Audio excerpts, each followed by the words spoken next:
Welcome to the Ernie Chambers Show.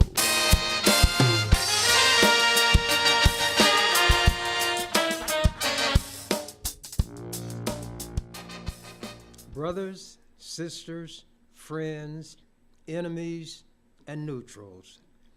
I explained why I give that introduction, but here's something that we should all keep in mind.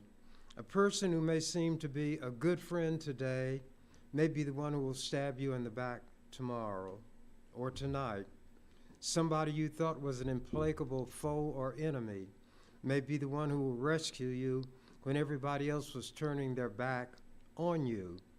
So we should realize that in the same way that sands on the desert shift when the wind blows, people change.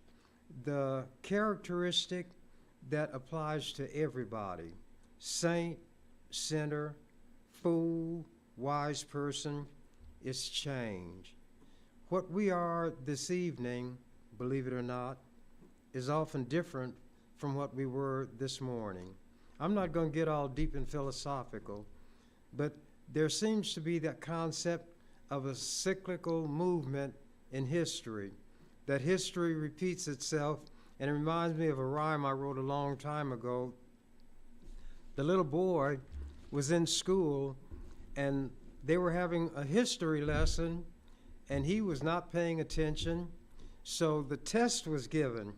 And again, he was just kind of doodling and tapping his pencil, and finally the teacher took him aside. She said, "Johnny," every little boy in a joke is named Johnny. "Johnny, we're going in the cloakroom. We have to talk about this." When we were having recitations today, you were not prepared when we came to history. I thought maybe you would take from that the awareness that you needed to study. So now comes the time to take the history, and you're not doing anything. You're not writing anything. "Why is that, Johnny?"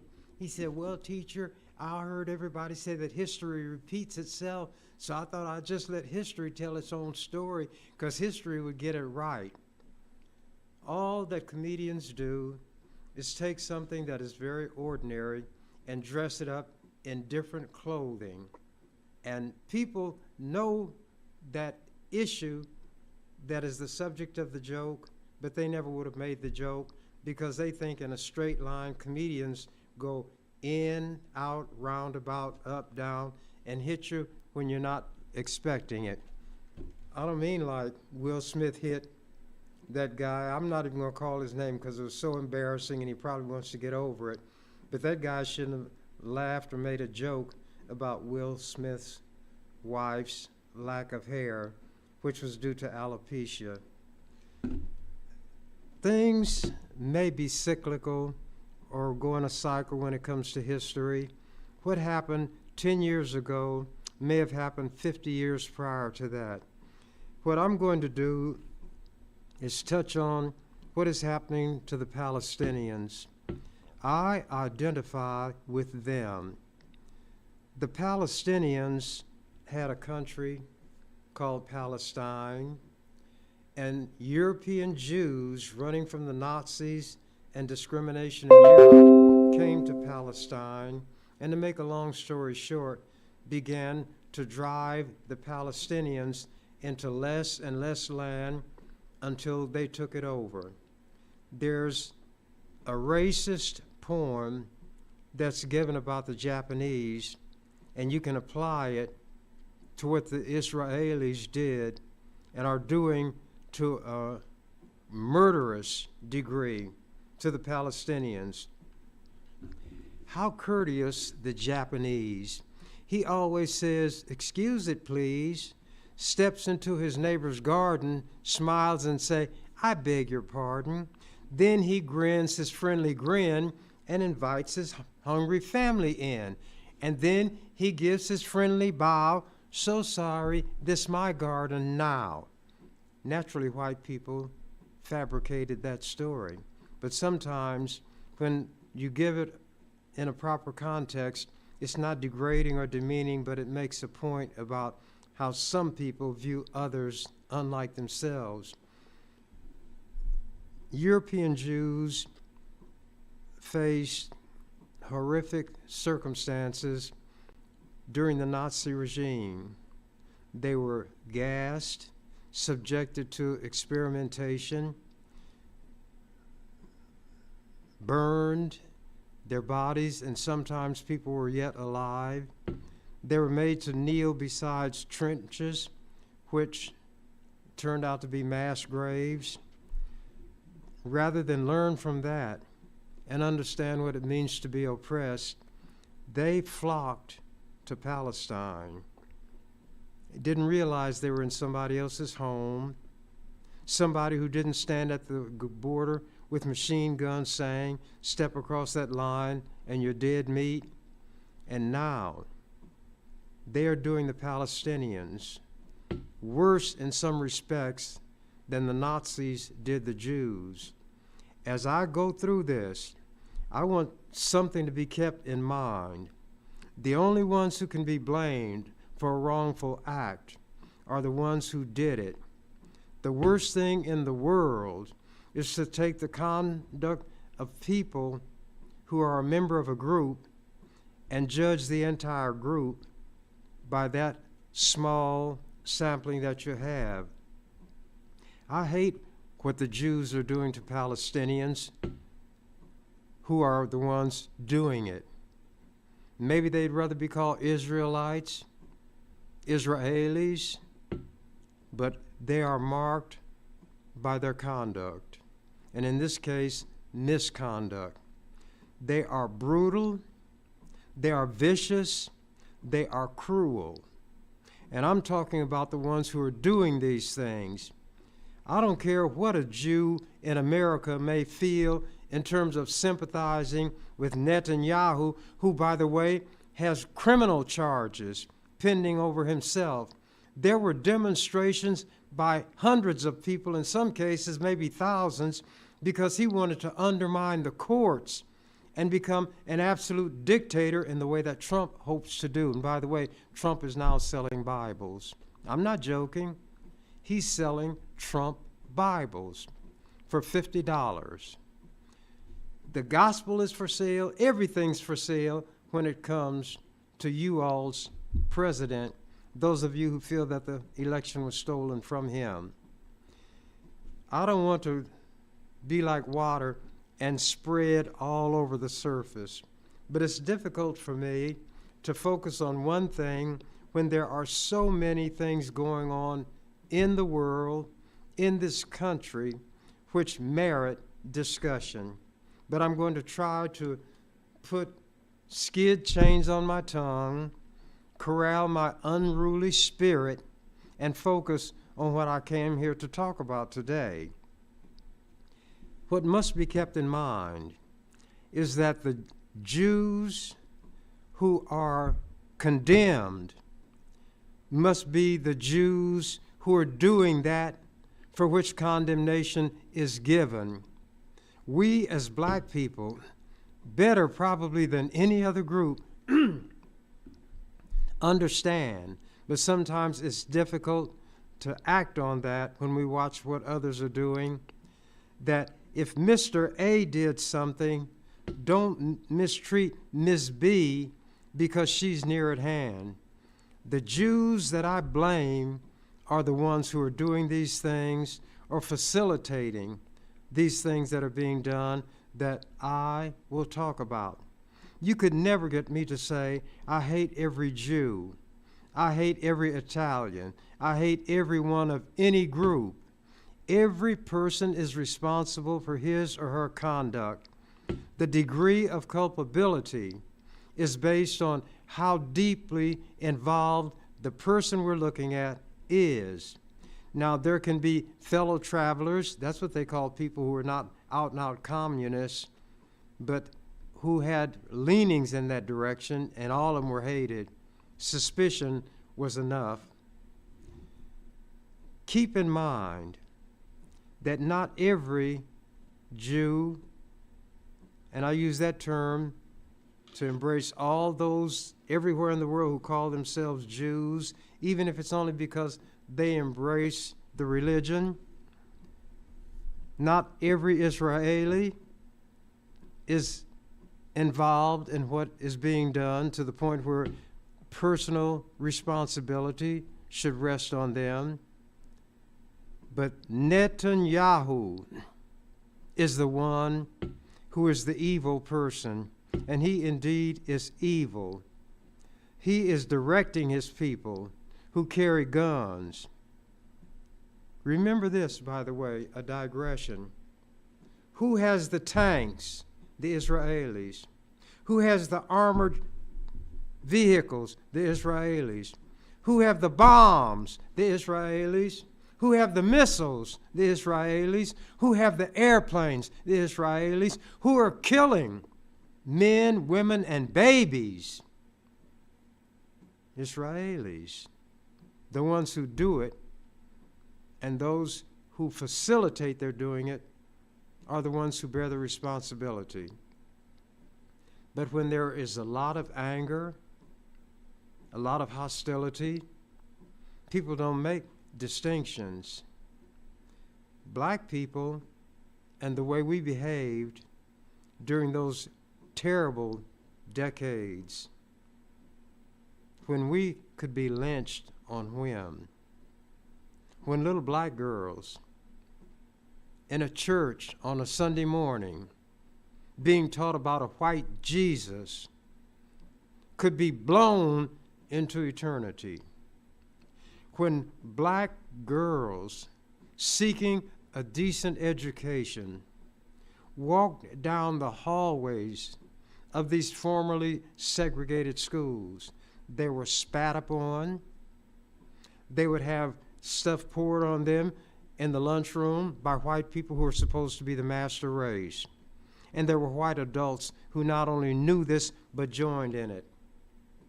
One of the most telling photographs is of this young black girl.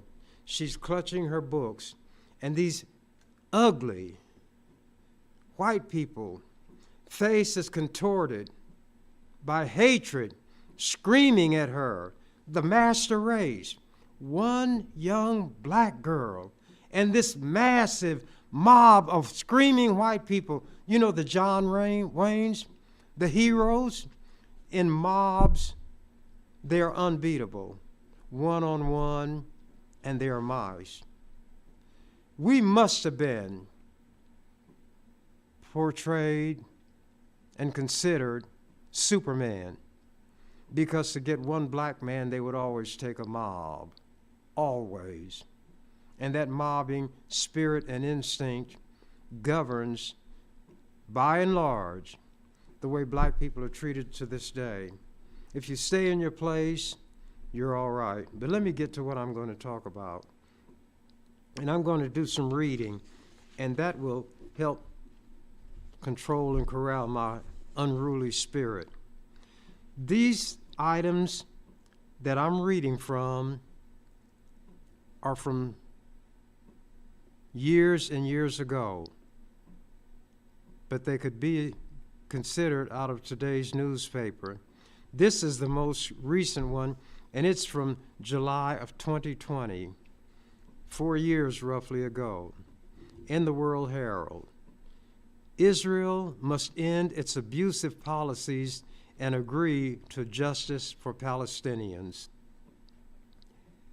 This essay by Douglas Patterson was signed by Patterson and the 16 other members of the Nebraskans for Peace Palestinian Rights Task Force, including leaders from local, academic, and faith communities. Israel's, quote, annexation of more Palestinian land is a crime, but it is in fact a continuation of Israel's crimes colonizing and terrorizing virtually all of Palestine since 1948, when the Jews influxed from from Europe and took over. Excuse me. Moreover, it is a continuation of the vast European settler colonialism crimes that started in 1492 with Columbus and continued with Spanish, French, and English invasions of what conquerors would call the Americas. The United States' claim of, quote, manifest destiny, unquote, in 1845 over all indigenous land is an odd parallel with the Zionist claims to Palestine a mere 50 years later. Begun at that time by Jewish Zionists in several European countries, the colonization of Christian/Muslim Palestine in 1948 lingers like the last European settler colonial project: genocidal, ethnic cleansing, daily oppression, terrorism, a disaster like all the rest. An entire people has been dispossessed of their land. Debate continues as to whether the very establishment of Israel was itself a crime. Its 20th and 21st century apartheid policies sustain that debate. However, with the proposed, quote, annexation, unquote, of a large portion of Palestine into Israel, we see yet another shockingly aggressive land grab by indicted criminal Israel Prime Minister Netanyahu and Imperial Israel. Excuse me. Indeed, the proposed seizure is state terrorism and reinforces the role of Israel as the region's leading terrorist state and serial violator of international law. Over 1,000 lawmakers from 25 European countries have warned Israel that, quote, acquisition of territory by force has no place in 2020 and must have commensurate consequences, unquote. But those consequences have not been forthcoming, and that's thanks to the United States, which is indeed a racist country, founded on racism, nurtured on racism, imbued with racism, racism taken in by babies with their mother's milk.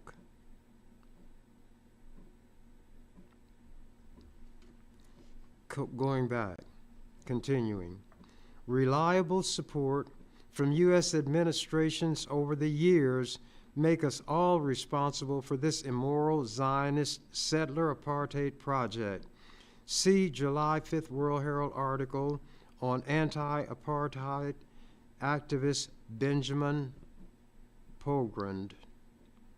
But Donald Trump's approval is the only approval Israel cares about. Given the tens of billions of dollars Israel and its massive military have received from the U.S. over 70 years, fiscal 2019, they got $3.8 billion or $10.4 million per day. Israel has become a virtual 51st U.S. state, whether voters wanted it or not.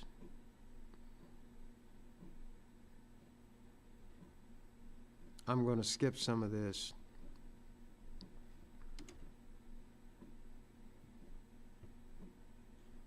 Thus the need for the nod for annexation from D.C. Regardless, the imminent annexation raises many issues of conquest, not the least of which is the status and rights of tens of thousands of Palestinians in the seized land. The action is so ham-handed and hurried that a human catastrophe ever sought by Israel is possible. We members of Nebraskans for Peace Palestinian Rights Task Force urge all U.S. citizens to contact their representatives and raise your voice and try to get them to do the right thing. What I'm going to do is read from some items that I wrote over 20 years ago. This one in 2002. They appeared in Omaha Star. Nazi Israel, Palestinian Holocaust.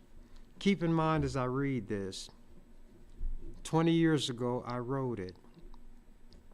Anger, rage, fury, seething Palestinian anger combusts into flaming rage which settles into a cold, determined fury that will be satisfied by nothing less than bringing to Israelis what they have wreaked upon the Palestinians.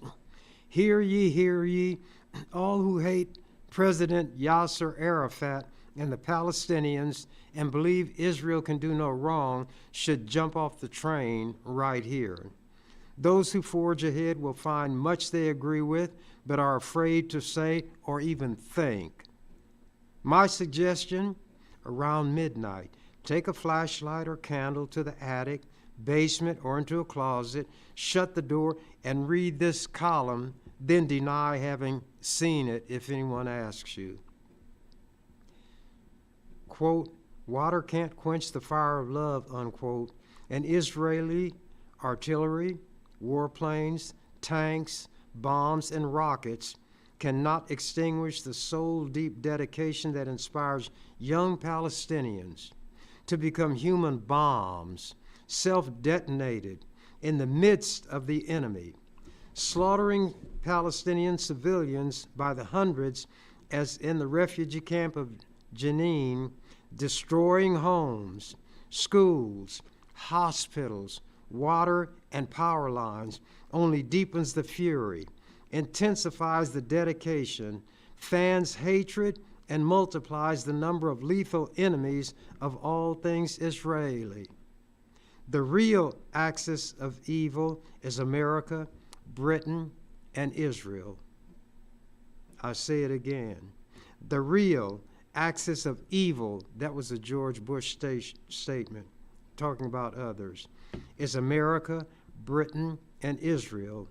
The question is, how long is the world prepared to continue tolerating the existence of the world destabilizing state of Israel, which was created and can only be maintained by American and British kill power and perpetual Israeli sponsored chaos in the Middle East? A decade from now, Israel may be no more. Obviously, that didn't occur. Palestinian demands are uncomplicated and eminently reasonable. The end of Israeli occupation/oppression and creation of an independent Palestinian state with freedom and security. Israeli goals are straightforward and eminently evil: to exterminate the Palestinian people and to draw America and Britain into an all-out war against Middle Eastern nations designated by Israel as its enemies. Brothers and sisters, what the Israelis are perpetrating against the Palestinians plunges the mind into turmoil as turbulent thoughts tumble against and clash violently with one another. They are troubling, mixed thoughts that mess with the mind. Some careen and dart like swallows. Others drift slowly and ominously like sinister vultures riding the upper currents of the air, surveying the earth far below. Still others are marked by the majestic soaring of the evil and the purposeful swoop of the falcon. How to write this column? There's so much I want to say, goes the song, but the right words won't come my way. Clearly, the Middle East presents a violence-rich situation, drenched and dripping with violence, fomented primarily by Israeli militarism and oppression.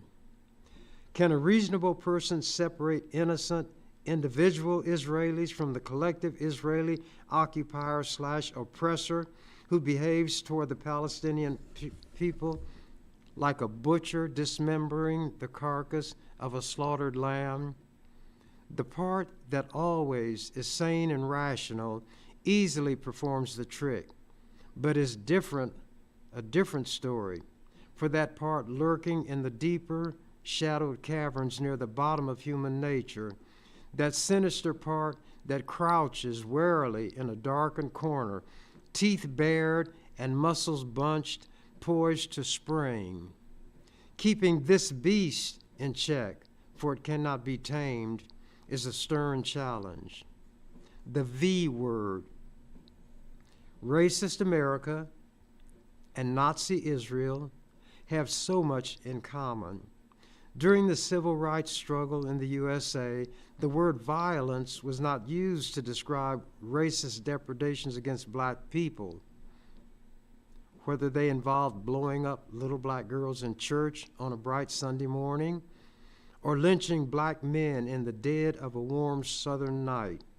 Instead, the V word was reserved for black victims of racist violence who merely demonstrated peaceably against the violence and spoke of the right of self-defense.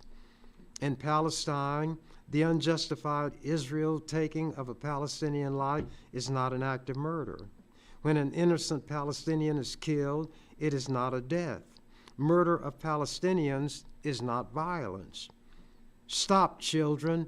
What's that sound? The eerie sound is the echo of Nazi Germany, and that fearsome apparition is the looming, restless spirit of Adolf Hitler, whose destructive policies came to nothing in his own hands, but are coming to bountiful fruition through the Israelis as they undertake the systematic destruction of the Palestinian people, a wicked, genocidal policy dubbed the final solution when pursued by Hitler and his henchmen against the Jews. I'd rather talk than just read, but I stray and wander too much. Animals of the same species fight over territory in order to have sufficient means to meet their survival needs. Remember, animals of the same species fight only when it's necessary for their survival. Is it possible that Hitler feared/hated Jews so intensely, almost maniacally, because he perhaps saw something that others had missed? Did he think he discerned in Jews the same malignant spirit that drove him to belief that a German God had created superior Aryans and inferior Jews? And is that perverse notion asserting itself in the bloody spectacle of Israeli Jews attempting to isolate and exterminate the inferior Palestinians under the delusion that Jehovah chose them, gave them Palestine, and declared that they should annihilate the Palestinians? Will the Israelis duplicate Hitler's failed madness?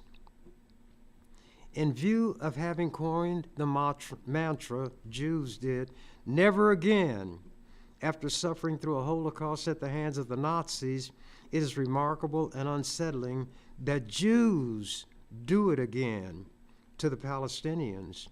The Israeli military is a combination of the Nazi Gestapo, Staatspolice, or the secret police known as stormtroopers, and the militarized Waffen SS, whose death heads units operated the concentration camps.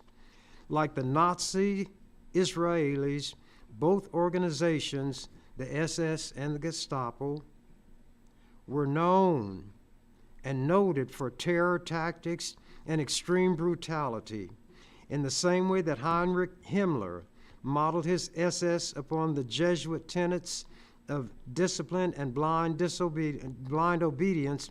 Jesuits are known as the soldiers of the Pope.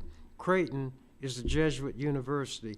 That's where I survived for 4 years and got a history degree and gave the Jesuits fits. But anyway, let me continue. Himmler modeled his SS upon the Jesuit tenets of discipline and blind obedience. The Israeli military is modeled after Nazi paradigms. In the refugee camp of Jenin, which has become a Nazi-Israeli death camp, the Israeli SS is slaughtering, mutilating, and incinerating scores of Palestinian civilians. How many of you all remember or even knew about this refugee camp where the Nazi Israelis were slaughtering Palestinians? They stopped ambulances. doctors, aid workers. Isn't that what these Jews are doing now? Right now, as I'm speaking to you. Rescuers with the International Red Cross and the Red Crescent have been fired on and some killed by the Israeli SS.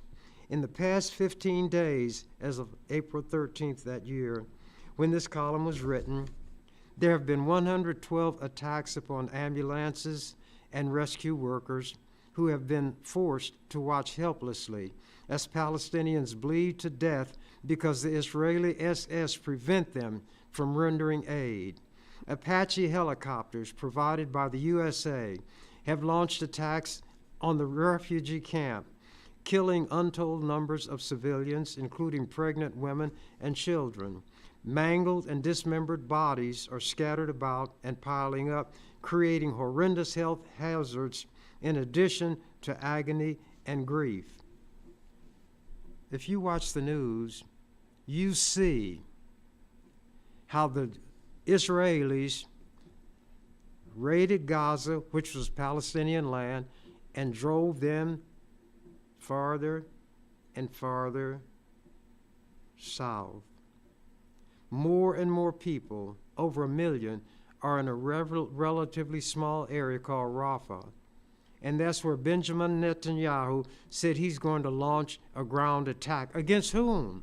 Who's there? Civilians, men, women, and babies. These Jews, God's chosen people, supposedly, the ones who want sympathy because of what they claim happened to them at the hands of the Nazis, and they're doing to Palestinians worse things than the Nazis did to them. And this country is backing it up. Biden, chicken liver that he is afraid to do anything.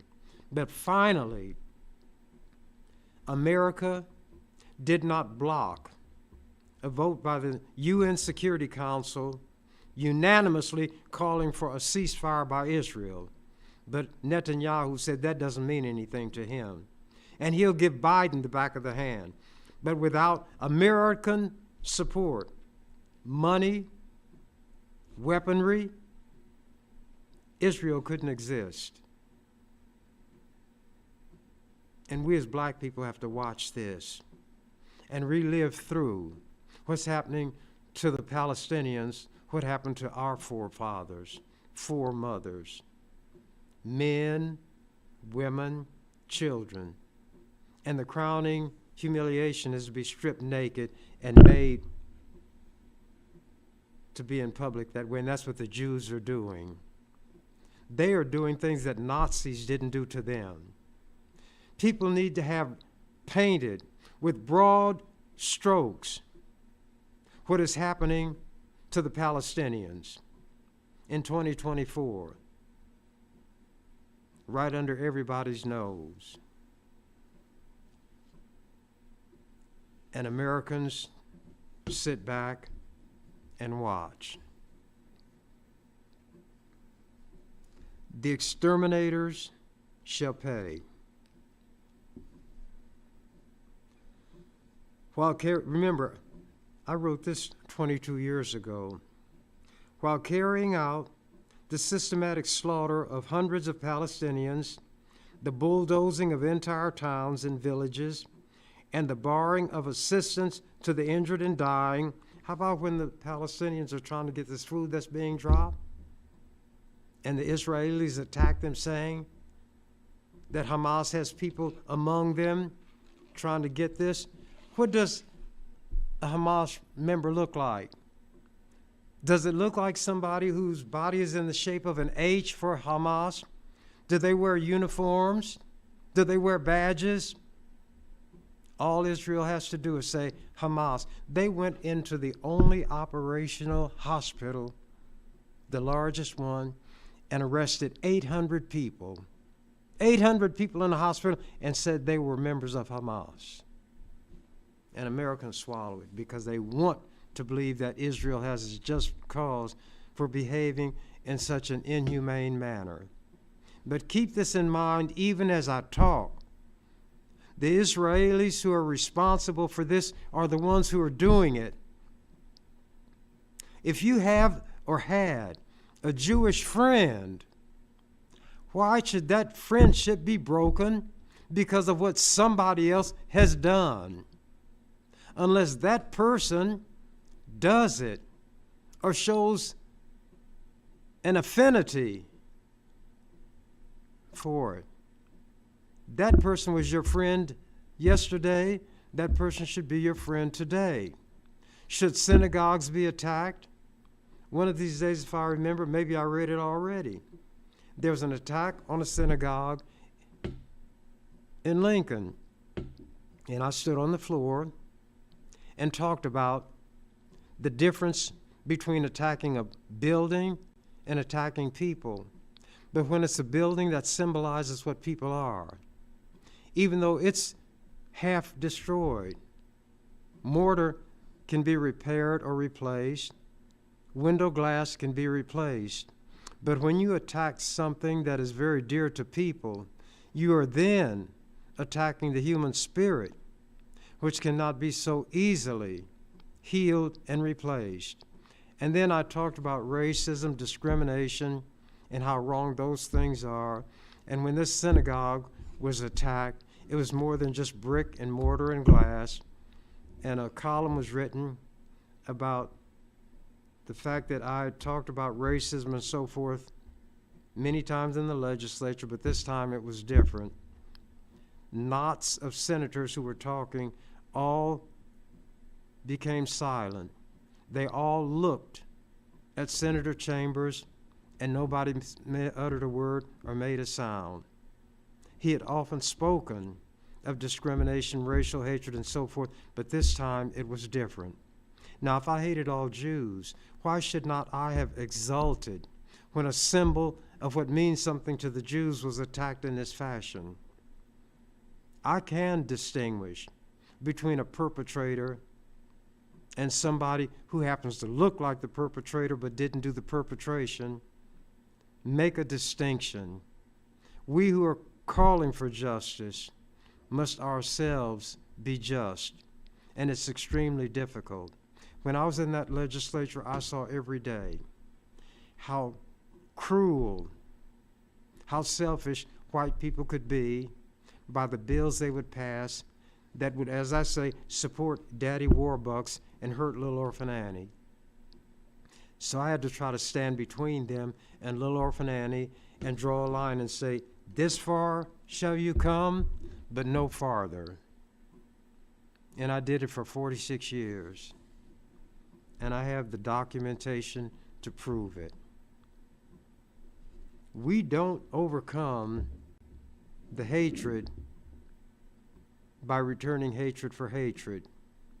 We can repel that hateful person, but it should be directed at that one who is doing it and the ones who support, but not others who happen to bear the same last name, the same general appearance, or whatever you call a racial characteristic.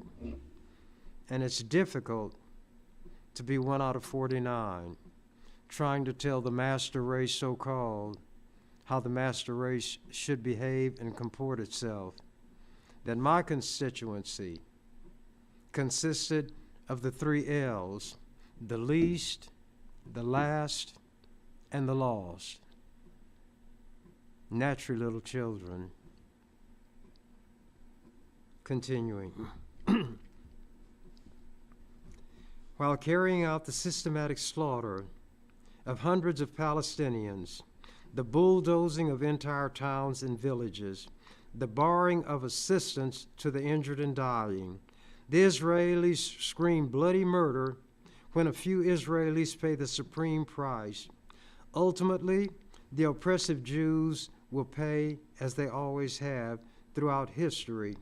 Every puppy has its day, as the Nazis learned when the time came for them to pay. History is inexorable, and cannot be escaped.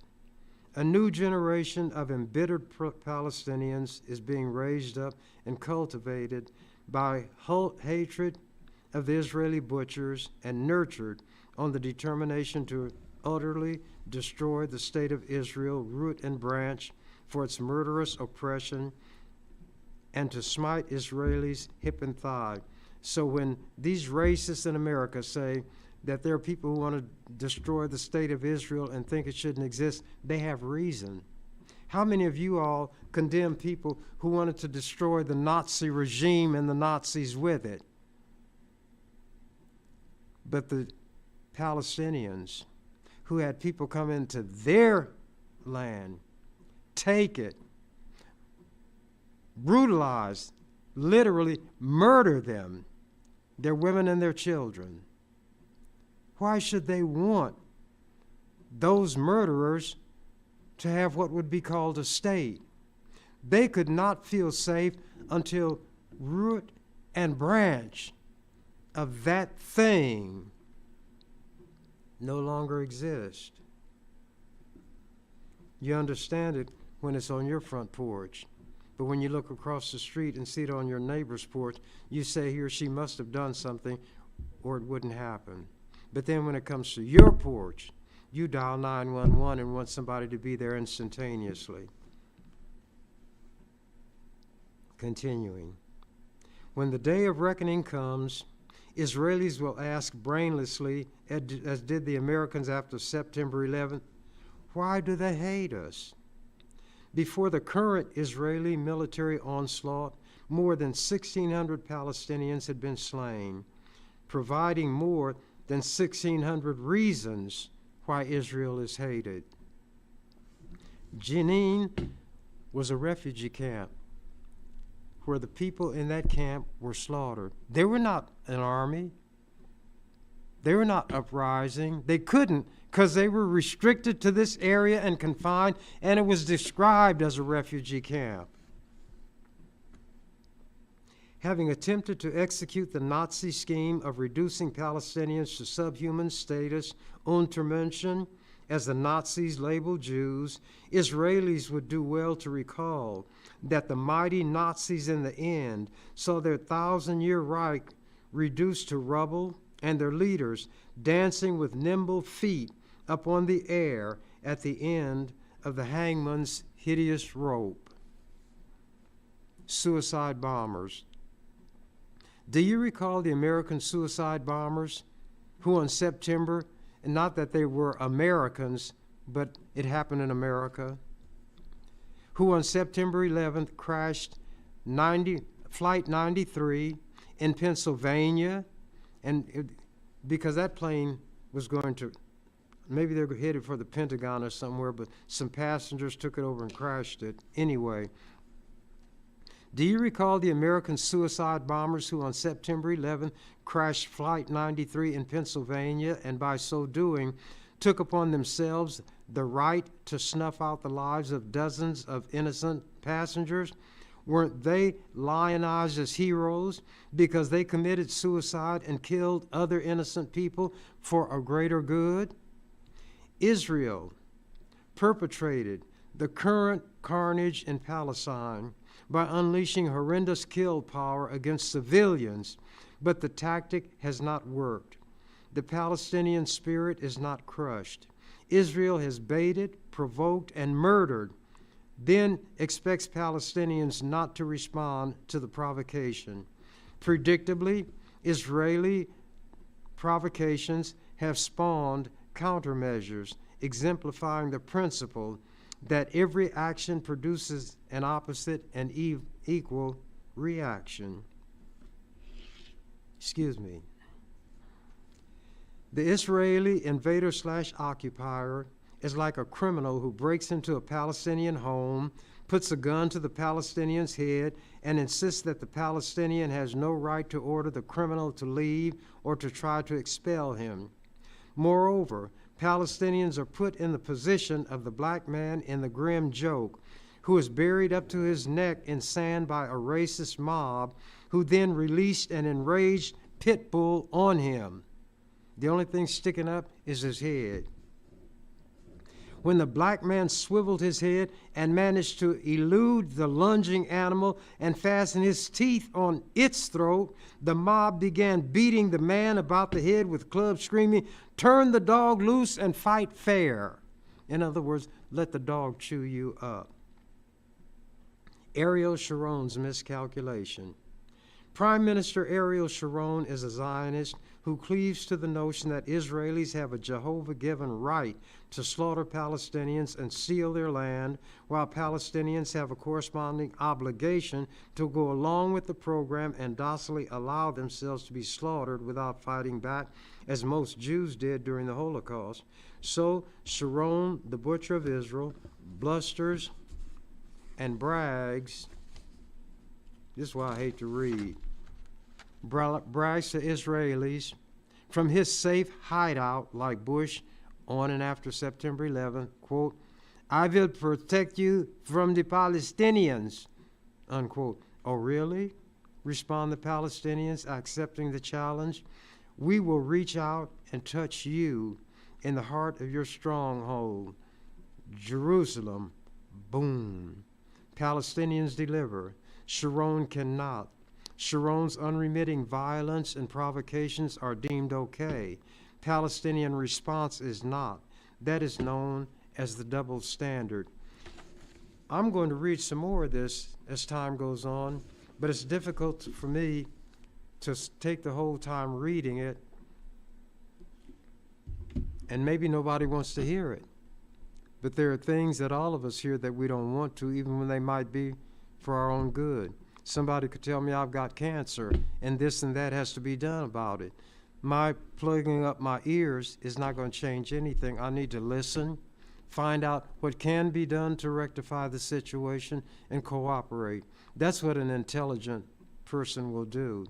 And if self-preservation is the first rule of nature, then to preserve self, it's best to listen to those who have the knowledge and the wherewithal to help with that preservation. There's a limit to what one person can do, but even that one person, and that could be you, has no knowledge in advance what that limit is. People find out that in certain circumstances, they, without even thinking consciously in the sense of logically reasoning and saying, I do 1, 2, 3, 4, 5, and I get to 6, they do what needs to be done, and there is a beneficial result. People have to learn how to be human. The definition that some people give of human is rational animal. To be rational means to be able to think, able to reason, able to make moral judgments, able to determine what personal responsibility and obligation are, and then be able to act in accord with what we know to be the right thing. Time and tide, as they say, wait for no man. My time is running out for this presentation. Some will be glad. Others have tuned out a long time ago. But what others do is not what determines what I do. That one that I always speak of, who's deep down inside of me, dictates what it is I'm going to do in disregard for and of whatever anybody else may say or do. And with that, I'm out of here. You've been watching The Ernie Chambers Show. If you'd like to leave suggestions, email us at ewcfacts@gmail.com. That's ewcfacts@gmail.com. This is an EWC Communications production.